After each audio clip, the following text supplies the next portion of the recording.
otam o'tganlardagi endi bu nima qiladi degan ko'z bilan qarardi hamma oshna oila, hammasi menga ishonmagan hech kim. Nimagaki bilasizmi, ular nimaga ishonmaganman? Chunki o'zimga ishonmaganman. Endi men nima qilaman?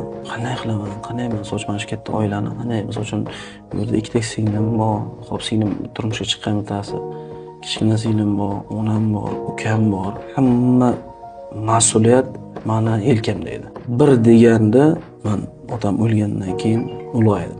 Ko'pchilik bitta narsa aytadi, ota-onani borida qadrlash kerak degan narsani ota-onasi borilib baribir tushunmaydi. Uni qachon qadriga yetasiz, nimadir yo'qotgansiz. O'sha yaxshi inson yoningizda bo'lsa, qachon qadriga yetasiz? Yo'qolganida men lekin haqiqatda bitta gap aytaman.